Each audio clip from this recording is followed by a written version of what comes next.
திரு ஸ்டாலின் கட்சிக்கு தலைவர், உதயநிதி இளைஞர் அணிக்கு செயலாளர், திருமதி கனிமொழி துணை பொதுச் செயலாளர், தயாநிதி மாறன் வர்த்தக அணி செயலாளர். எல்லாம் முடிஞ்சு போச்சு. வேற என்ன பதவி மீதி இருக்குது?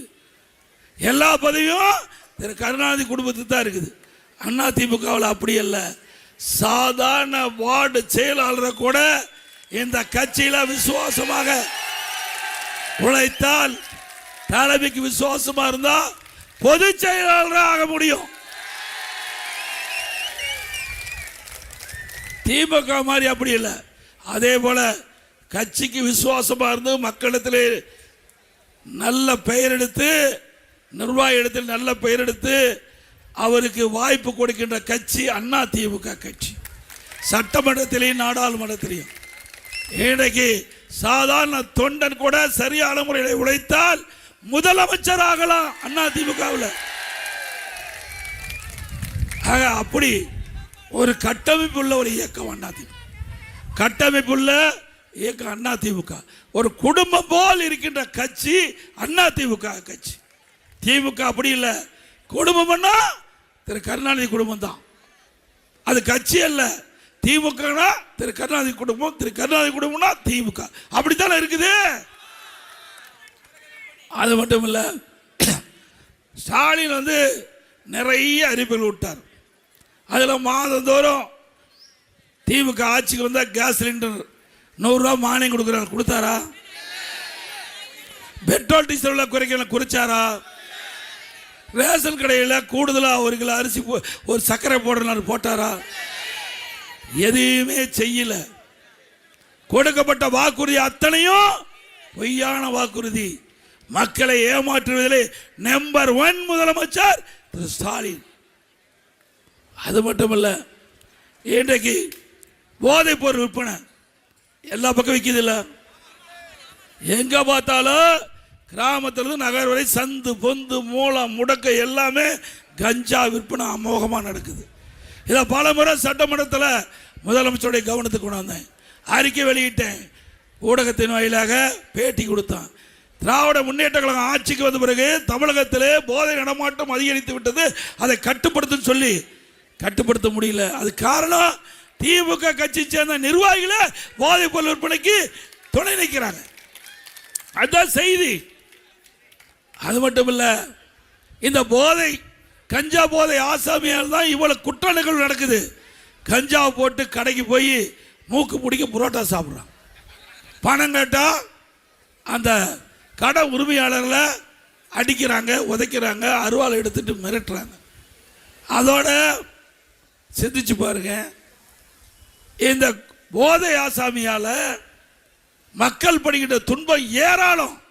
2 வயசு சிறுமி கூட விட்டு வைக்கல. பாலியல் சீண்டல் உட்படுத்தப்பட்டு கிருஷ்ணகிரியில கொலை செய்யப்பட்டிருக்கிறாங்க. பாட்டியம்மா கூட விட்டு வைக்கிறது இந்த போதை ஆசாமி. எவரோ கேவலமான ஆட்சி தேவையா? அது மட்டும் இல்ல, இந்த போதை ஆசாமியால கொலை, கொல்ல, திருட்டு, வழிப்பறிவு, பாலியல் வன்கொடுமை நடக்காத நாளே இல்லை. தொலைக்காட்சி திறந்தா இந்த செய்தி தான். கொலை நிலவரம், இன்றைக்கு போதைப் பொருளுடைய கண்டுபிடிக்கப்பட்ட நிலவரம் இதுதான் வருது.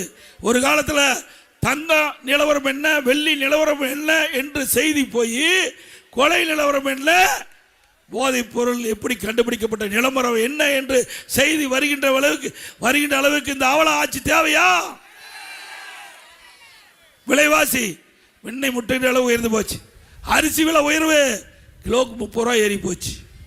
என்ன 1 லிட்டர் கடல் எண்ணெய் 60 ரூபாய் விலை ஏறி போச்சு.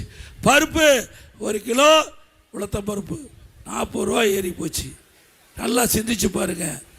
இந்த விலை உயர்வால் இந்த பகுதியில் வசிக்கின்ற மக்கள் பெரும்பாலும் அடித்தட்டிலே வாழ்கிற மக்கள் அவள் கடுமையாக பாதிக்கிறாங்க. விலைவாசி குறைப்பதற்கு இந்த அரசு எந்த நடவடிக்கை எடுக்கல. பிறகு நகராட்சி மூலமா வீட்டு வரி 100% உயர்த்தியாச்சு. அண்ணா திமுக ஆட்சி இருந்ததை விட திராவிட முன்னேற்ற கழக ஆட்சியில் 100% வீட்டு வரி உயர்வு. ஆண்டுக்கு 6% வீட்டு வரி உயர்வு. 2 வருஷத்துல 12% இப்போ 112% வரி உயர்வு, கடைக்கு 180% வரி உயர்வு, ஆண்டுக்கு 6% வரி உயர்வு. இப்படி கடுமையான வரி உயர்வு, குடிநீர் வரி உயர்வு, குப்பைக்கு வரி போட்டாங்க. அதோட மின்சார கட்டணம் 52% உயர்த்தி 3 ஆண்டுல வருடத்திற்கு 5% மின் கட்டண உயர்வு என்று அறிவிக்கப்பட்டு 67% மின் கட்டண உயர்வு. கடைக்கு பீக்கவர் 2 மடங்கு கட்டண சார்ஜ் அதிகம். இப்படிப்பட்ட அரசாங்கம் தேவையா? ஸ்டாலின் குறிப்பிடுறார், இந்தியாவுக்கு முன்மாதிரியான மாநிலம் தமிழ்நாடு. எதுல ஊழல் செய்வதிலே முதல் மாநிலம் தமிழ்நாடு. இந்தியாவிலேயே கடன் வாங்கினதுல முதல் மாநிலம் தமிழ்நாடு. வேற என்ன கிழிச்சீங்க, என்ன செஞ்சீங்க? 5 லட்சம் கோடி 5 வருஷத்துல கடன் வாங்கியிருக்கிறீங்க.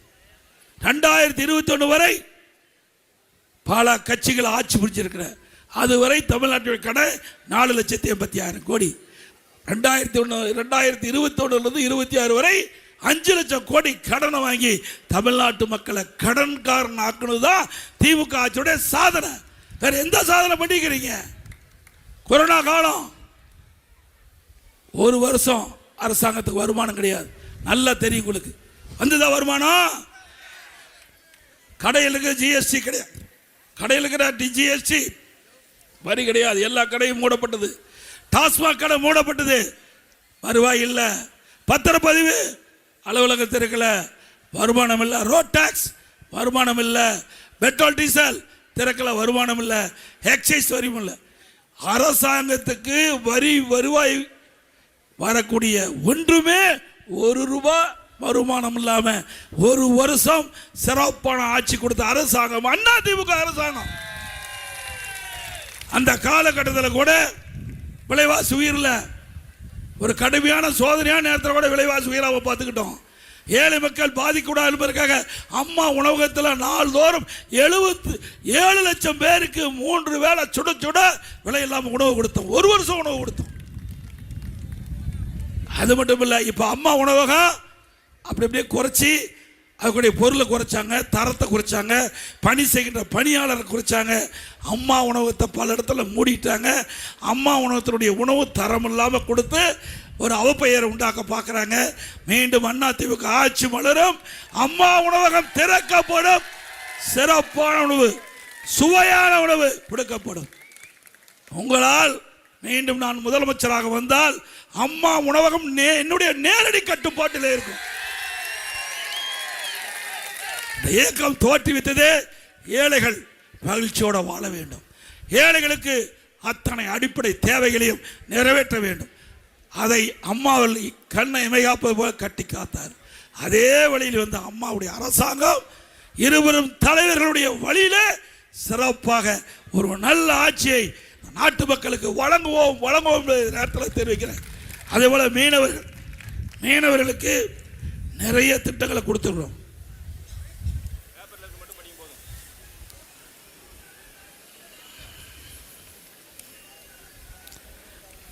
மீன்பிடி தடை காலத்தில் 8,000 ரூபாய் வழங்கிட்டு இருக்காங்க, அது 12,000 ரூபாயாக பல உயர்த்தி வழங்கப்படும். கடலில் மீன் பிடிக்கும் போது எதிர்பாராத விதமாக விபத்து ஏற்பட்டு உயிரிழந்தால் அந்த குடும்பத்துக்கு 25 லட்சம் ரூபாய் நிவாரணம் வழங்கப்படும்.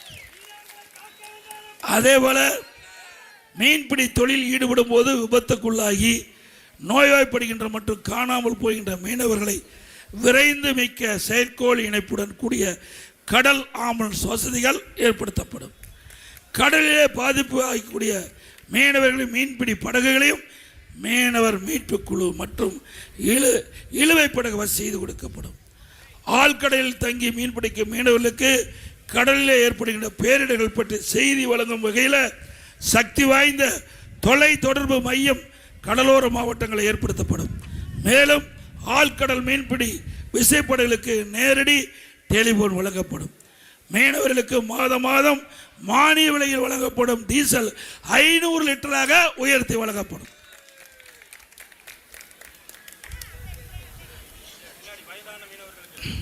அதே போல வயதான மீனவர்களுக்கு அந்த மீனவர்கள வாரியம் மூலமாக ஓய்வூதியம் 2,500 ரூபாய் வழங்கப்படும்.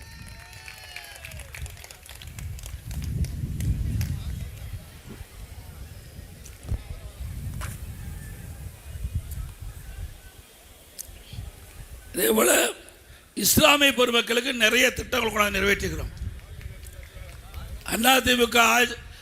அதிமுக கட்சியை பொறுத்த வரைக்கும் மதத்திற்கும் ஜாதிக்கும் அப்பாற்பட்ட கட்சி. 2001ஆம் ஆண்டு மாண்புமிகு அம்மா அவர்கள் முதலமைச்சர் இருந்த பொழுது இஸ்லாமிய பெருமக்கள் வைத்த கோரிக்கை, ரமலான் மாதத்தில் பள்ளிவாசலுக்கு நோன்பு கஞ்சி தயாரிக்க அரிசி வேண்டும்னு கேட்டாங்க. விலையெல்லாம் அரிசி கொடுத்த அரசு அதிமுக அரசு. நாகூர் தர்கா சந்தனக்கூடு திருவிழாவிற்கு தேவைப்படும் சந்தன கட்டைகள் விலையில்லாமல் கேட்டாங்க, கொடுத்துக்கிட்டு இருந்தோம். 2018 வரை ஹஜ் புனித பயணம் மேற்கொள்ளும் இஸ்லாமிய பெருமக்களுக்கு மத்திய அரசு வழங்கி வந்த மானியத்தை திடீரென நிறுத்தப்பட்டு விட்டது. உடனடியாக இஸ்லாமிய பெருமக்கள் என்னை சந்தித்து இந்த ஹஜ் புனித பயணம் மேற்கொள்கிறதுக்கு மானியம் தொடர்ந்து வழங்க வேண்டும் என்று கேட்டார்கள். அவருடைய விருப்பப்படி மாநில அரசாங்கமே ஹஜ் புனித பயணம் மேற்கொள்வதற்கு மானியம் வழங்கப்பட்டது. 2021ஆம் ஆண்டு இந்த மானிய தொகையை உயர்த்த வேண்டும் என்று கோரிக்கை வச்சார்கள். அவருடைய கோரிக்கையை ஏற்று அதிமுக அரசு 2021 முதல் அந்த ஹஜ் புனித பயணம் மேற்கொள்ள 6 கோடியிலிருந்து 12 கோடியாக உயர்த்தி கொடுத்தோம். ஹஜ் புனித பயணம் மேற்கொள்கின்ற பொழுது சென்னையிலே தங்கி செல்வதற்கு ஹஜ் இல்லம் வேண்டும் கேட்டார்கள். அதற்காக 15 கோடி ஹஜ் இல்லம் கட்டுவதற்கு நிதி ஒதுக்கீடு செய்யப்பட்டது. 2016 முதல் ஹாஜிகளுக்கு மாதந்தோறும் 20,000 ரூபாய் மதிப்பூதியம் வழங்கும் திட்டத்தை கொண்டு வந்தோம். உலமாக்கள் மற்றும் மோதிலாலுக்கு ஓய்வூதிய பயனாளருடைய எண்ணிக்கை அதிகரிக்க வேண்டும் என்று கேட்டாங்க. 2400லிருந்து 2600 ரூபா உயர்த்தினோம். அவருடைய ஓய்வூதியம் உயர்த்த வேண்டும் என்று கேட்டாங்க. 750லிருந்து 3000 ரூபாயாக அந்த உலமாக்களுக்கு மோதிலாலுக்கு ஓய்வூதியத்தை உயர்த்தினோம். உலமாக்களுக்கு புதிய இருசக்கர வாகனம் வாங்க மானியம் கேட்டாங்க. 25,000 ரூபா மானியம் கொடுத்தோம். வகுப்பு வாரியத்திற்கு ஆண்டு நிர்வாக மானியம் மற்றும் பள்ளிவாசல்கள் தற்காகள் பழுதுபார்த்தல் மற்றும் புனரமைப்பு பணிகள் மேற்கொள்ள நிதி ஒதுக்கீடு செய்யப்பட்டது. இஸ்லாமிய வகுப்பினருக்கு நேரடி நியமன முறையில் நிரப்பப்படாத பணியிடங்களை முன்கொணர்வு முறை கொண்டு வந்து அரசாணை வெளியிடப்பட்டது. 2018ஆம் ஆண்டு நாகப்பட்டினம் மாவட்டத்தில் கடும் புயல். அந்த புயல் மழை வெள்ளத்தால் நாகூர் தர்கா குளக்கரை சேதமடைந்தது.